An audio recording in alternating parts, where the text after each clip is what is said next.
আপনি চাইলে ঠিক এইভাবেও ইংলিশটাকে শিখতে পারেন।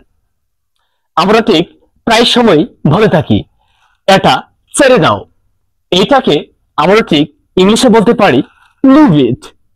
এটা ছেড়ে দাও, লিভ ইট। শান্ত হও, এটাকে আমরা ইংলিশে বলতে পারি কাম ডাউন। শান্ত হও, কাম ডাউন। আমরা প্রায় সময় কিন্তু বলে থাকি আমি আসছি, এটাকে ঠিক আমরা ইংলিশে বলতে পারি জাস্ট কামিং। আমি আসছি, জাস্ট কামিং। আমারও ধারণা থাই, এটাকে আমরা ইংলিশে বলতে পারি আই সাপোজ সো। আমারও ধারণা থাই, আই সাপোজ সো।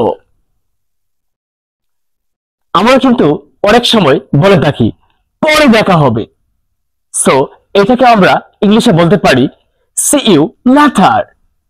পরে দেখা হবে, সি ইউ লেটার। এটা সরিয়ে দাও, এটাকে আমরা ইংলিশে বলতে পারি পাস ইট। এটা সরিয়ে দাও, পাস ইট। সত্যি কথা বলো, এটাকে আমরা ইংলিশে বলতে পারি স্পিক দ্য ট্রুথ। সত্যি কথা বলো, স্পিক দ্য ট্রুথ। এটা লিখে দাও, এটাকে আমরা ইংলিশে বলতে পারি টেক নোটস। এটা লিখে নাও, টেক নোটস। আরো একবার, এটা কিন্তু আমরা প্রায় সময় বলে থাকি কোনো কাজের ক্ষেত্রে। আরো একবার, এটাকে আমরা ইংলিশে বলতে পারি ওয়ান মোর টাইম। আরো একবার, ওয়ান মোর টাইম। ও দারুণ সুযোগ, এটাকে আমরা ইংলিশে বলতে পারি হোয়াট এ চান্স। ও দারুণ সুযোগ, হোয়াট এ চান্স।